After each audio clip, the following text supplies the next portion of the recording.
Presiden terpilih Amerika Serikat Donald Trump menunjuk orang terkaya di dunia Elon Musk untuk memangkas birokrasi Amerika Serikat. Elon Musk akan memimpin Departemen Efisiensi Pemerintah demi merampingkan regulasi yang berlebihan, merestrukturisasi lembaga, serta mengurangi pengeluaran yang tidak perlu. Tindakan Elon Musk ini diharapkan menarik kembali para pebisnis Amerika Serikat di luar negeri, termasuk para pebisnis internasional untuk mau berdagang di negara Paman Sam. Lalu yang menjadi pertanyaan Putri dan juga pemirsa, apa efek dari langkah Elon Musk ini bagi perekonomian Indonesia? Senada dengan pemikiran Donald Trump, Presiden Prabowo pun sempat mengingatkan bahwa birokrasi di Indonesia terkenal ribet dan lambat. Untuk membahasnya telah bergabung bersama kami Guru Besar Fakultas Ekonomi dan Bisnis UI, Profesor Telisa Aulia Valianti, dan juga Guru Besar Fakultas Ekonomi dan Bisnis Unpad, Profesor Poppy Rufaidah. Selamat petang semuanya, kita menuju ke Prof. Telisa terlebih dahulu. Prof. Telisa, di tengah perang dagang antara Amerika Serikat dan juga Cina, kenapa Presiden terpilih Donald Trump menunjuk Elon Musk yang merupakan orang terkaya di dunia, merupakan pengusaha besar di Amerika Serikat di berbagai sektor bisnis, salah satunya teknologi? Kenapa itu, Prof. Telisa? Ya, karena memang selain perang dagang kan Amerika dengan China itu kalau kita lihat kan perang teknologi. Jadi tentunya Trump membutuhkan seorang ahli yang sangat prominent di bidang teknologi, dan kita tahu Elon Musk itu tentunya menguasai dari sisi teknologi. Kita tahu bahwa dia sebagai CEO Tesla, kemudian sebagai di SpaceX, itu kan teknologi-teknologi masa depan. Nah, tentu tema perang teknologi dengan China ini ke depan akan semakin kuat ya. Nah, oleh karena itu dia butuh pendamping dari sisi yang memiliki kekuatan di sisi teknologi, itu yang pertama. Yang kedua, kita tahu bersama bahwa memang Elon Musk ini kan memberikan banyak dana untuk kampanye dan banyak jasa kepada Trump dalam kemenangannya karena menguasai platform-platform teknologi. Jadi bagaimana menciptakan image, menciptakan brand dan lain sebagainya itu sangat dibantu dari media sosial, dan kita tahu Elon Musk ini menguasai media sosial. Nah, karena jasanya yang besar, tentunya Presiden Trump ingin memberikan penghargaan ya kepada Elon Musk untuk terus membantu juga seperti itu. Itu dua hal, karena ya pastinya berjasa, dan yang kedua memang tema teknologi ini sangat sesuai karena kalau kita lihat dulu kita bandingkan dengan pemilu Amerika tahun 2016 ya, waktu Trump pertama terpilih. Nah, kepala eksekutifnya atau kepala kampanyenya yang juga cukup sangat prominent waktu itu bankers waktu itu ya. Nah, sekarang dia memilih Elon Musk. Jadi dulu mungkin Amerika kan baru keluar dari krisis perbankan dan lain sebagainya, makanya dia membutuhkan seorang bankers di sisinya sebagai penasehat seperti itu. Nah, sekarang karena tema teknologi ini ke depan akan semakin berat persaingannya, dan dengan China juga sangat intens sekali di sisi teknologi, nah dia membutuhkan orang kuat di sisi teknologi. Itu aja sih, itu dua reason yang menurut saya sangat kuat. Tentu ada reason lainnya, tapi dua hal ini sudah cukup menjelaskan ya mengapa Presiden terpilih Trump ini memilih Elon Musk untuk ya itu tadi memimpin efisiensi dan lain sebagainya ya, seperti itu. Oke, baik. Prof. Poppy, kalau kita lihat ini kira-kira apa yang akan dilakukan Elon Musk dengan Departemen Efisiensi Pemerintah Amerika Serikat ini? Kalau kita melihat di 2022 saat Elon Musk mengambil alih sosial media Twitter yang kemudian jadi X begitu, efisiensi yang dilakukan adalah tidak hanya merampingkan sistem tapi juga memberhentikan banyak orang. Apakah kemudian nanti juga akan dilakukan di pemerintahan Donald Trump? Ya, merujuk kepada kemampuan Elon Musk sebagai CEO Tesla, yang mana sejak tahun 2008 ditunjuk sebagai CEO Tesla sampai dengan terakhir tahun 2024, Elon Musk mampu membukukan keuntungan bagi perusahaan tersebut, di mana saat tahun 2019 perusahaan ini memiliki kerugian yang sangat signifikan, dan baru bisa beruntung itu memiliki pendapatan bersih di tahun 2019. Di 2019 masih mengalami kerugian, dan baru di tahun 2020 baru membukukan pendapatan bersih. Kemudian Elon Musk pun juga pada saat tahun 2008 ditunjuk sebagai perusahaannya yang dibentuk oleh Elon Musk mendapatkan proyek untuk meluncurkan roket dari NASA, dan ternyata Elon Musk mampu membuat efisiensi untuk setiap peluncuran ini mampu menghemat sampai 20 juta US dollar.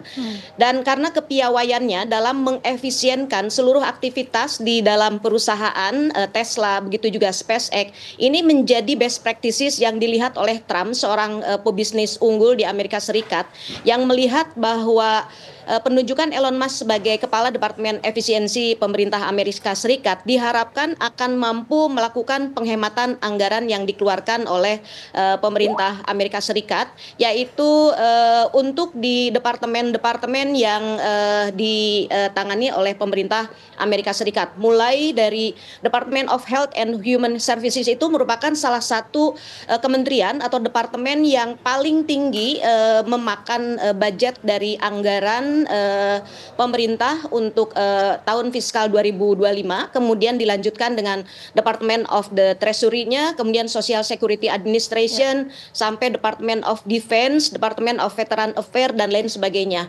Kemudian banyak keluhan-keluhan yaitu untuk Departemen untuk layanan bagi veteran, di mana dianggap sangat lambat dan juga sangat lamban, dan hal itu menyebabkan keluhan-keluhan yang mencuat di media. Bahkan banyak analisis politik di Amerika Serikat melihat kelambanan dalam birokrasi yang ada di pemerintahan yang sedang berjalan. Untuk ini keputusan pemerintah menunjuk Elon Musk untuk melakukan reformasi birokrasi, karena saat menjadi CEO X atau Twitter saat itu dari 8.000 karyawan Twitter itu menjadi 1.500. Kemudian mampu melakukan penghematan anggaran. Selanjutnya selain melakukan penghematan anggaran yang dilakukan oleh Elon Musk, menyebabkan kepercayaan publik yang menyebabkan nilai saham perusahaan Tesla kemudian juga perusahaan X memiliki nilai yang sangat tinggi sekali karena peningkatan kepercayaan pada publik, dan ini ditunjukkan juga dengan peningkatan penjualan produk bisa Tesla mendengar suara saya? sampai dengan tahun ini semakin meningkat. Bahkan Tesla sekarang menjadi perusahaan otomotif yang paling dipercaya oleh Amerika, memiliki brand image yang sangat baik sekali. Nah, untuk ini hal-hal yang dilakukan oleh Elon Musk ini diharapkan memiliki dampak kepada pemerintah yang dipimpin oleh Presiden Trump. Pertama, penghematan anggaran diharapkan dapat menjadi salah satu ujung tombak untuk meningkatkan layanan lainnya Prof. Popi, mohon maaf saya harus potong dulu karena durasi kita juga terbatas. Prof. Popi, kita ingin fokus dulu. Tadi kan Prof. Popi menyampaikan soal efisiensi birokrasi, tapi kita ingin fokus. Tadi Prof. Telisa menyampaikan bahwa ini berkaitan dengan perang teknologi dengan Cina dan juga Amerika Serikat yang semakin kuat. Bagaimana menakar kekuatan ekonomi kedua negara ini, Prof. Popi? Untuk menakar kekuatan kedua negara Amerika Serikat dengan China, kita melihat bahwa Amerika Serikat sangat tergantung dengan produk-produk yang diproduksi di China, di mana Amerika merupakan salah satu negara tertinggi yang memiliki foreign direct investment di China. Seluruh produk yang diproduksi oleh China masuk ke pasar Amerika dan memiliki tingkat ketergantungan. Dilihat dari kapasitas hal tersebut, ini akan sangat berdampak sekali bagi negara-negara yang memiliki ketergantungan akan pasar Amerika Serikat. Dengan adanya Departemen Efisiensi ini diharapkan pemasukan khususnya untuk pajak untuk pajak yang diterima dari produk-produk yang masuk ke Amerika akan dilakukan oleh Trump seperti saat menjabat sebagai presiden ke-45 tahun 2017 saat itu, di mana dikenakan sampai 10% sampai 20%. Dan ini diprediksi karena Baik, saya mungkin beralih ke Prof. Telisa. Prof. Telisa, kalau kita lihat kan kebijakan proteksionisme ini kemudian kan apakah berdampak signifikan terhadap Indonesia, misalnya seperti penerapan tarif 20% misalnya bagi produk masuk ke Amerika Serikat. Nah, bagaimana nanti kira-kira kondisi kita?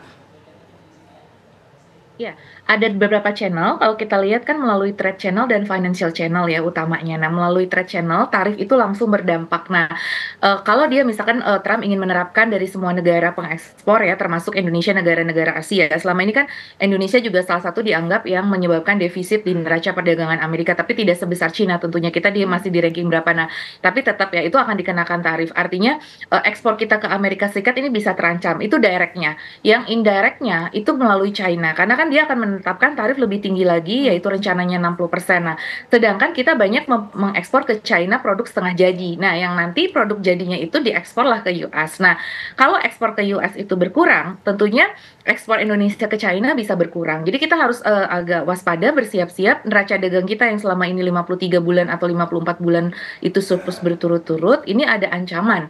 Dengan terpilihnya Trump ini, takutnya neraca dagang kita jadi tadi ya surplusnya menipis, semakin tipis gitu karena adanya perang dagang ini. Jadi itu yang perlu kita waspadai, itu melalui trade channel. Yang kedua, melalui financial channel, itu sebetulnya dengan adanya penguatan ekonomi Amerika kan memang Trump ingin ekonominya itu selalu menguat ya, domestic ekonomi, greenback dolar, dolar kembali dan dolar menguat ke Amerika. Jadi semua investasi diharapkan kembali ke Amerika. Nah, kuatnya ekonomi Amerika itu tidak begitu baik dampaknya di pasar keuangan. Biasanya pasar keuangan kita tuh akan bullish kalau Amerika tidak terlalu baik seperti itu karena biasanya dia akan quantitative easing, terus kemudian bunga jadi tertahan ya. Nanti kan arah kebijakan Amerika juga kalau misalkan Amerika itu dampak tarif itu inflasi menjadi tinggi, bunga itu tidak bisa turun seperti yang kita harapkan bunga The Fed, dan artinya nanti ke perekonomian Indonesia, bunga Indonesia juga mungkin bisa turunnya itu tidak secepat yang kita harapkan. Nah, padahal kita lagi butuh banget sekarang penurunan suku bunga itu untuk mendorong aktivitas ekonomi. Jadi ini akan berdampak di dua sisi, di sektor ekspornya, di neraca dagang kita yang nanti bisa semakin tipis, kemudian di sektor keuangannya, capital inflow ini kita menjadi ada challenge di situ. Jadi itu yang dua hal yang perlu kita waspadai ya, dampak kebijakan Trump ini kepada perekonomian Indonesia. Oke, Prof. Telisa, nanti kita akan coba dalami lagi mengenai dampak terhadap Indonesia, tapi kita jeda dulu. Kami kembali hadir saat lagi untuk Anda. Tetap bersama kami.